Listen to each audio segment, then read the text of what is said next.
Hi everyone, welcome to the Electric MotorGP show. My name is Nee and I'm your usual host. And today I'm playing catch up, and for that I'm going to do you guys a solid. I'm going to be talking to you about the plug-in hybrids that are going to be available very soon in different markets around the world, but have already been launched in China. So stick with this, and this episode is one that you're bound to enjoy.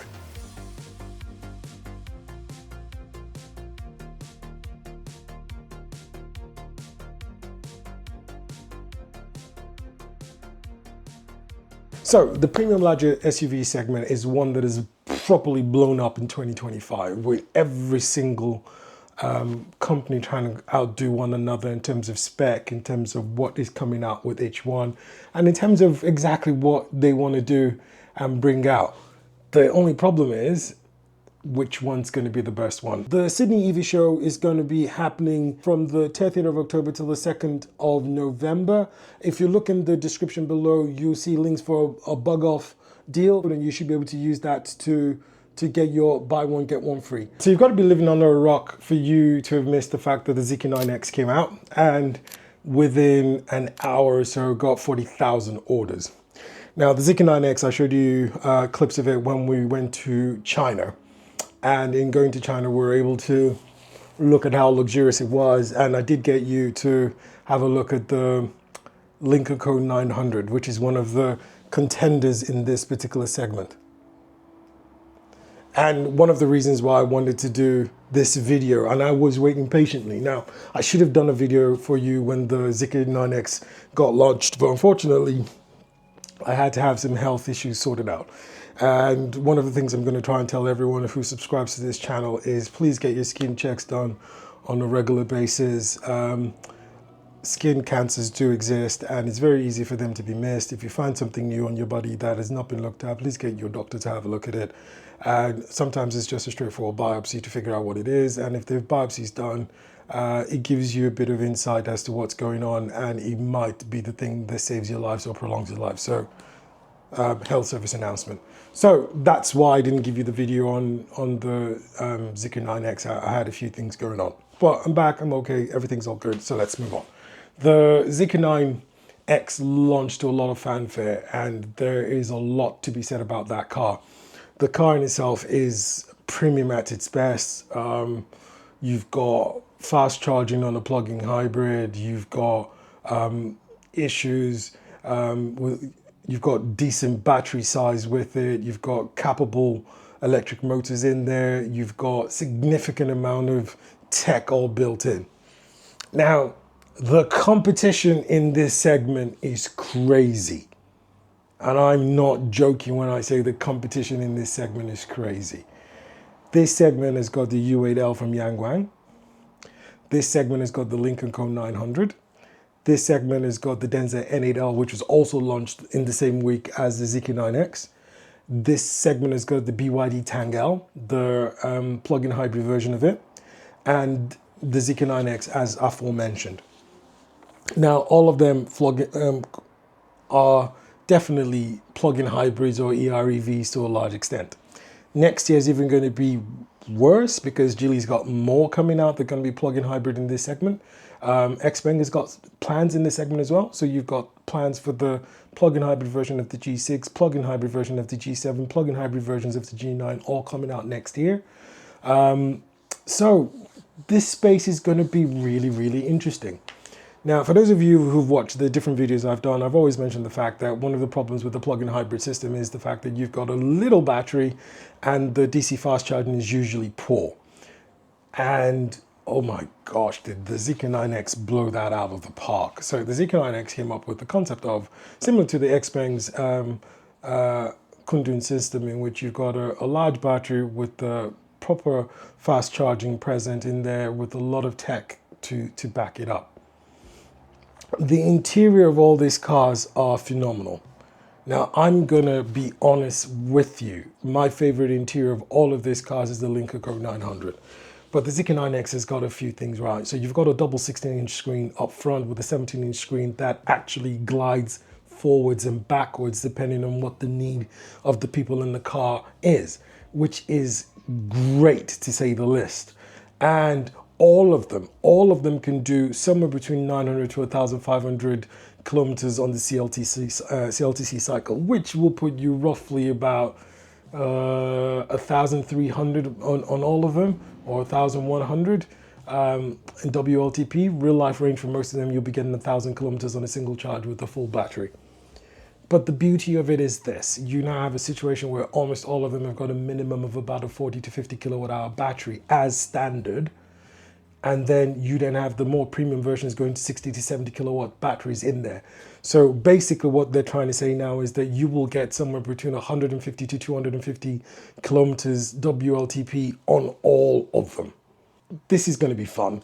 So the idea that you've got this big heavy duty 6-seater, 7-seater car that you can plug in at night, get it fully charged, and it will take you 200, 300 kilometers, which is about roughly about a week to 4 days for most people. School runs, all the other things you want to do, you can do it with the electric battery. And if you've got an EV charging option or an EV plan in your house, all of a sudden it's a game changer. So the video that dropped before this, I was telling you that I just signed up to the EV plan for WA, which meant that nighttime you get about 19 kilowatts. In the super off-peak you get about 29 kilowatts. And then you've got peak and different things as well, which then means that roughly, if you were charging a 70 kilowatt hour battery, you'd be charging for about $15. So when these cars come in, and if you use them in the plug-in hybrid mode, most in the battery electric mode, most of the time, you will rarely need to use your electric battery unless you're going on a range.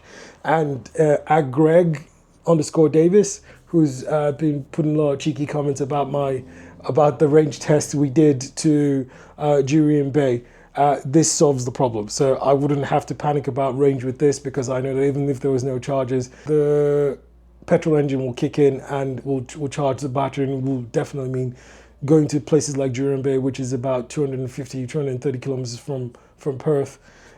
Going and coming is 460, well below the halfway mark of the combination cycle of this car. So we're going to do a head-to-head, and this is one head-to-head I've been looking forward to doing. Now, it was supposed to be the Denza N8 that was supposed to be part of this head-to-head, and that was the plan in April. But because the N8L is out, we're going to replace the Denza N8 with the N8L, which is the latest version of the plug-in hybrid from Denza. We're going to use the BYD Tang L, which is the latest version of the Tang from the BYD stable. And we're going to use the Lynk Co 900, which is the flagship from Lynk Co in this segment. And we're going to replace the BYD Yangwang U8 with the Yangwang U8L. So therefore, we've standardized across all specs. We're using the 2025 models for all the cars, and we're going to be able to go forward and then provide you with the correct information for each and every one of them. So how are we going to do this head-to-head? We're going to talk about the specifications in terms of the powertrain, and that's talking about what type of power. Is it a plug-in hybrid proper, or is it HERV? The difference between a plug-in hybrid and an EREV is the fact that the plug-in hybrid, actually, the petrol motor does move the car. Whereas with the EREV, it doesn't move the car, it just charges the battery. So we're going to look at things like the drive train. Is it all-wheel drive? How many electric motors has it got? What's the size of the petrol engine that's in there? What's the battery capacity in there? What's the electric only range? What's the combined cycle range? How well does it drive? Does it have air suspension in it? What are the tech and geeky specs on the inside of the cars? And which car would you want to pick in this segment? Now, I'm going to have a varying ideology about what I want from my car than what you want from your car, but what I will give you is the opportunity to figure out what it is that you're looking for. So the first thing we need to look at is all of them are PHEVs mostly. The only one that's slightly different is the U8L, which is predominantly designed to be an EREV, but does have the capacity to work as a PHEV as well. They are all-wheel drive, with the exception of the N8L, which has the top spec has got 3 motors. The top spec of the Yangwang U8L has got quad motors, The rest of them they only have 2 electric motors, one in the front and one on the rear. Combined power, this is where things start to get a little bit interesting. So the Tang has got 400 kilowatts in there, which is decent. Do not get me wrong. The 400 kilowatts is pretty damn good, excuse my French. It's pretty powerful, does give you a lot of power. The acceleration is great. The handling is meant to be great. I haven't driven it, but from people that I have and other reviews that I've read, it's pretty good. Now, the N8L has 560 kilowatts. The Lynk Co 900 has got 540 kilowatts. The Yangwang U8 is mental, U8L, correction, has got 880 kilowatts. And the Zeekr 9X has got 665 kilowatts.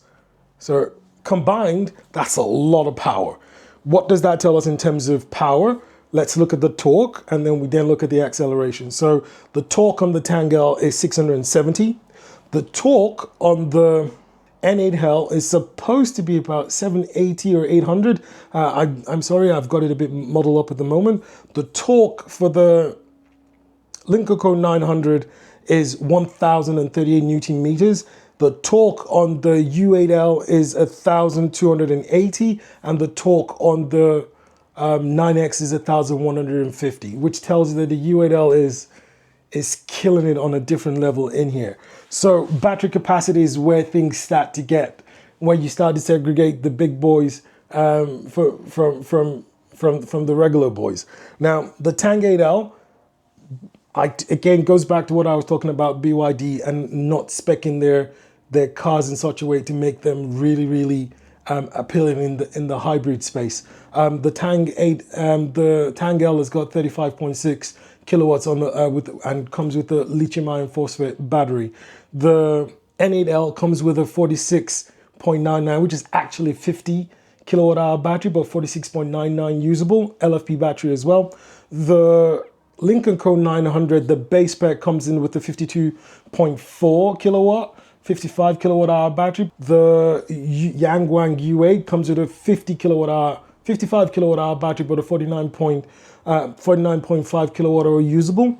But the biggest one of all of this is the Zeekr 9X, which comes with a 70 kilowatt battery in its top spec with the 67 kilowatt hour NMC battery usable. What does this mean in terms of range? The Tang L is capable of doing only electric 215 kilometers on the CLTC cycle. The N8L is capable of doing 220 on the CLTC cycle. The Lynk Co 900 is capable of doing 250 on the CLTC cycle. The Yangwang U8L is capable of doing 180 kilometers on the CLTC cycle.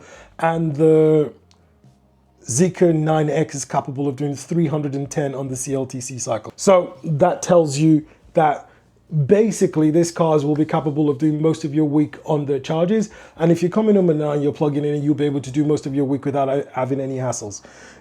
Speed, my favorite bit. And I've learnt my lesson, but I'm still a fan of it. And one of these days I'll tell you a reason why I'm still a fan of it. But 0 to 100, the Tang L, 0 to 100, 4.3 seconds officially. I haven't tested it, so I can't give you the unofficial speed.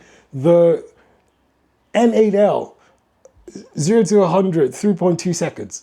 So that's a lot of power.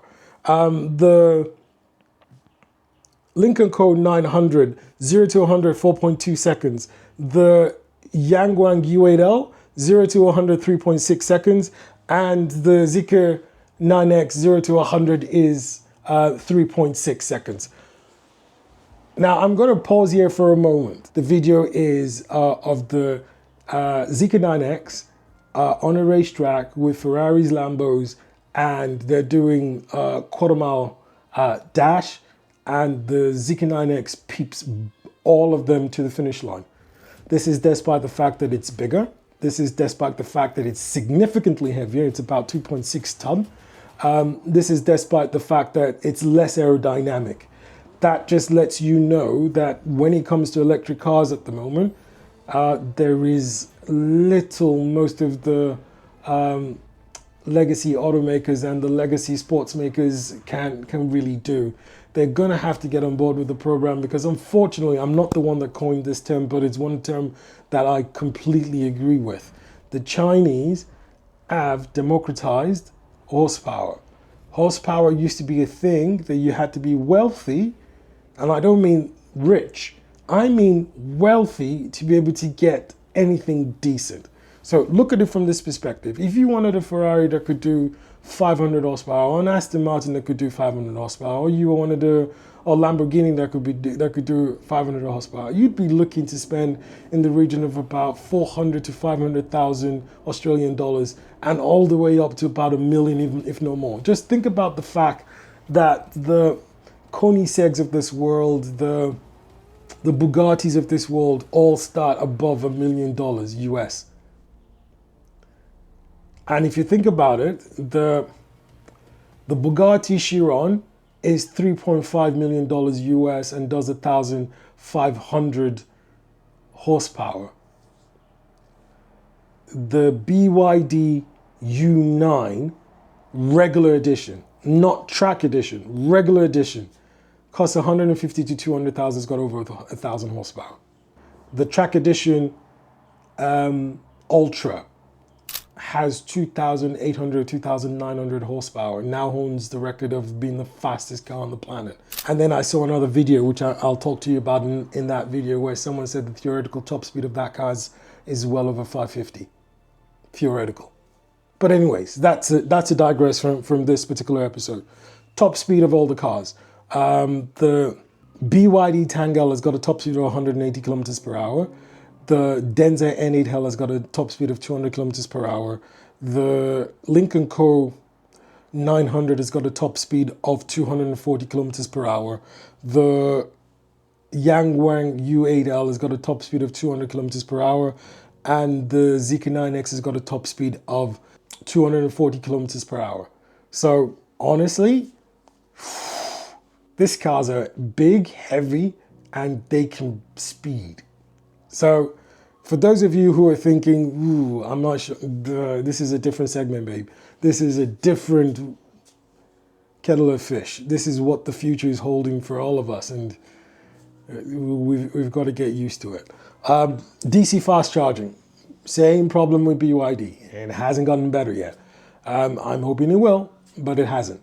Now, the BEV version of the Yangwang can do 1,000 kilowatt fast charging. But for some reason, the Yangwang BEV version for 2025 has only got 90 kilowatts hour fast charging. This car is going to be obsolete in 12 to 24 months, as soon as the Xpengs and the Li Autos are faster for their DC fast charging. So it kind of tells you why BYD's sales numbers in their plug-in hybrids has been tanking. The Denza N8L, not much better. DC fast charging is 90 kilowatts as well. Put that in the context of the fact that the Lynk Co 900 DC fast charging is 200 kilowatts. Put it into context of the fact that the flagship, the biggest, most expensive car that BYD have got is the Yangwang U8L, has only got 110 kilowatts fast charging. And then put that into context of the Zeekr 9X, which also has 200 kilowatts fast charging. I don't know, mate. I don't know. And I'm still of the firm opinion, if any car you want to buy in 2025 cannot charge a 150, skip it. I'm honest. If it cannot charge a 150, skip it. If they haven't put in an 800 volt architecture, even if it's a plug-in hybrid, skip it. That's my honest opinion. It's my opinion. You can choose to accept it or not, but that's my opinion. If it's not doing 150, skip it. Because the bottom line is that car is not going to be as valuable in about 24 months. Like I've said to you before, all the new cars, all the ERVs coming out from Xpeng in 2026 are going to be 5C, which means they will be able to charge it close to 400 to 500 kilowatts. So why BYD is still coming out with stuff that is 110, 90 kilowatts? Are the cars beautiful? Awesome, yeah. Absolutely. Do they have the specs? Yes. Are the interiors completely lush? Yes. Should you buy it? Yes. But will it be obsolete? Yes. So if you love it, go for it. But if the reality of it is that the charging speeds are not great. They're not. The Lynk Co, the Zeekr 9X, they absolutely kill all the BYDs in this particular assessment on the charging speeds. The charging speeds are not great. Do they match up on the interior? Yes. If you look in the interior of the Yangwang U8L, the fridges, the Napa leather, the speaker systems, the Zeekr 9X, Hanana, true story, you can look this up, I'm not fibbing. It's got name speakers. Now, when I say name, I mean N-A-I-M. Prior to Zeekr, I don't know how they managed this, what they said, what they did. The only cars that had NAIM speakers, name speakers in them, were Bentleys.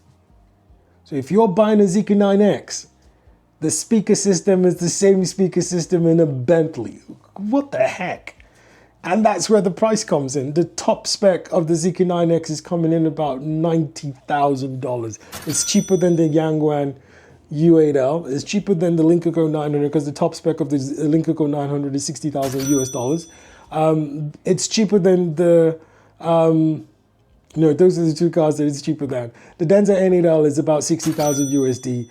The BYD Tang L, it's about 50,000 USD. If I had to pick, I'd still pick the Lynk Co 900. I'm not kidding. If I had to pick, I'd still pick the Lynk Co 900. The reason why I'd pick the Lynk Co 900 is the design, almost everything that you've got in the U8, in the 9X you've got. There are a few things that are better in the 9X. You don't have the name speakers in the Lynk Co 900. But in terms of everything that it does, I'm a fan of the 30-inch screen up front. So instead of having a dual 16-inch screen, which then gives you a 32-inch screen, you've got one screen that is 30 inches. And then the screen that drops down in the back, yes, it doesn't glide forward and backwards, it just sits in one place, but it's 30 inches. So for me, yeah, I said it before, I said the reason why they didn't launch the Lynk Co 900 at the same time as the 9X at the Shanghai Auto Show was the fact that you'd look at it and the Zeekr 9X would get all the attention, but everyone would just slide into the Lynk Co 900 and buy that car. I'd buy that car. If that car comes into Australia, I'd buy it. In a heartbeat. I wouldn't even think about it twice. I'd buy it. Anyways, let's continue. Okay, so let's talk dimensions. I've made this video a lot longer than I planned, but stick with me. So dimensions, the Tangel is 5.04 meters long, 1.996 meters wide, 1.76 meters tall, has a wheelbase of 2,950. The Denza N8L has got a 5.2 meter long car, 1.99 meters in width, 1.82 meters in height, and it's got a wheelbase of 3.075, which means it's more comfortable on the interior in the N8L than it is in the Tangel. The Lynk Co 900 specs are very, very similar to the N8L. The length is 5.24 meters. The height is 2 meters, 1.999, similar to the Denza N8L, and it's 1.810, so a 10 millimeter difference in height with the Denza N8L.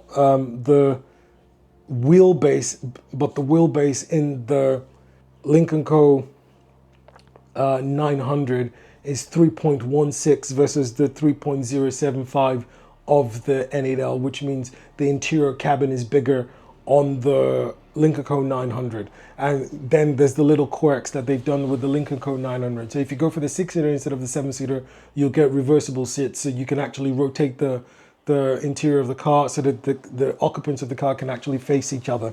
The Yangwang U8L is probably the longest car here, 5.4 meters in length, 2.8 1.05 meters in width and 1.93 meters in height. So it's taller, wider, and longer than the other cars in this segment. And it also has a decent wheelbase, which is 3.12, but the wheelbase on the Lynk Co 900 is slightly bigger at 3.16. Now, the Zeekr 9X is very similar in specs to the Lynk Co 900, the stablemates after all. It's 5.25 versus 5.24 for the Lynk Co 900, but it is wider. 2.03 versus 2.0 on the Lynk Co 900, and it's 1.78 meters. But just remember that the Lynk Co, the Zeekr 9X has got double air suspension, which means it does rise about 23 milliliters more, which means it's probably about the same height. The wheelbase on the Zeekr 9X is the biggest wheelbase of all the cars here, which is 3.25, which also has got swivel seats in the Zeekr 9X. The seating configuration in the BYD Yangwang is 7, in the N8L is 6, 2 plus 2 plus 2. In the Lynk Co 900, you've got the option for 2 plus 2 plus 2 or 2, 3, 2, but there's not a lot of the 2, 3, 2 available at the moment. The U8L, as big as it is a 5-seater. It doesn't have the option for 7 seats. It's actually, the other option you've got is 4. And the option for 4 seats is classed as the executive version, top spec of the car. The Zeekr 9X also comes in 2 plus 2 plus 2 or 2, 3, 2 configuration as well. The cargo volume for this, so that's boot space, is about 610 with all the seats up and 1,960 for the Yangwang. 610, 1,960 for the N8L as well. The numbers for the Lynk Co and Zeekr 9X will be top right. So then we've got a whole segment here for you to compare. Heads-up display is standard on all of these cars, which then means that the affectation is your preference. What would you prefer?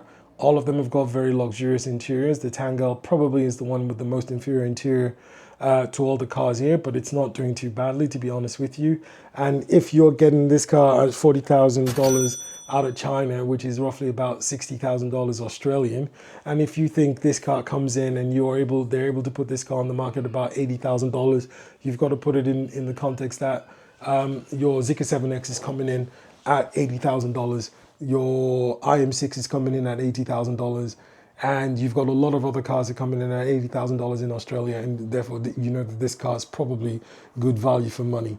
The N8L is coming in about 45, which is just a little bit more than the Yangwang, but a little bit more premium. The top spec, I think it's about 50, but even at 50, you're still looking at roughly about $75,000 Australian, which means it's likely to be coming in about 80 to 90,000 as well. If I was a betting guy, I'd say about $90,000 Australian when he comes in.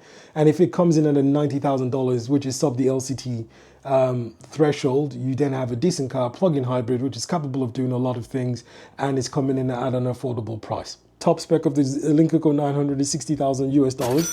Again, I've said this a couple of times, and this is not a disrespect to any of the other cars. If I'm buying a 5.3 meter long car, I'm a family guy.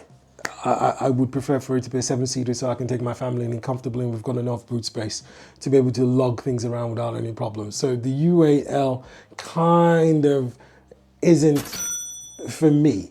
But then again, I was never the target audience. The target audience was executives and rich guys who wanted to have a car that could do everything, bells, whistles, and could sprint for fun and do all those things as well. The 9X, however, is a bit different.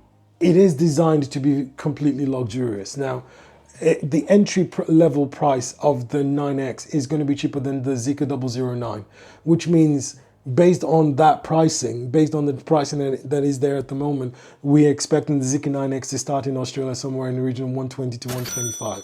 Now, if Zeekr wants to blow everyone's mind, they really want to blow everyone's mind, they come in about 110, 115. And then you have a different level of conversation with people now, because the level of luxury that's coming in at the base model is impressive. Now, the top spec, which is the all black edition, is coming in somewhere in the region of about 579,000 yuan or RMB, depending on how you want to define it. And that's going to come in about roughly about $150,000 to $160,000. That is your Range Rover spec levels. Now, I've had some people come out and say, look, they don't think that this car is worth that. I'll tell them to go back in and look at everything that is going to be available on this car as standard and then talk again. So this was my deep dive into the cars that are going to be in this segment going forward. Now, there are two cars that should be on this list that I haven't put on. And I do apologize to Onvo and to NIO for not putting them into this deep dive. I think for me, the ES8 doesn't really fit that large SUV model. Unfortunately, it does look like more like a modified MPV to a certain extent, which is the reason why I haven't put it in. I understand fully well that the ES8 is a fantastic car and it's beautiful on the inside and outside, so I probably should have added it in, and I did not. The Onvo L90, I didn't put it in out of respect to NIO, because the fact that I didn't put the ES8 onto this list made it very, very difficult for me to put the Onvo L90 in. And the Onvo L90 definitely holds its own against every single car that I've put in here, and is probably more affordable. So probably what I will do next is I will restrict the video to 3 cars. I will pick the Lynk Co 900, which is the sub-brand of Zeekr and GLE in this segment, and I will compare it directly to the Onvo L90. So I will do that on one hand, and then I'll probably do a deep dive with the Onvo L90 versus the ES8 as well. So those 2 videos I'll try and get done in the next couple of weeks and get that out to you guys. So if you've liked everything that you've heard today, please like, share and subscribe. The Sydney EV show is going to be happening from the 30th of October till the 2nd of November.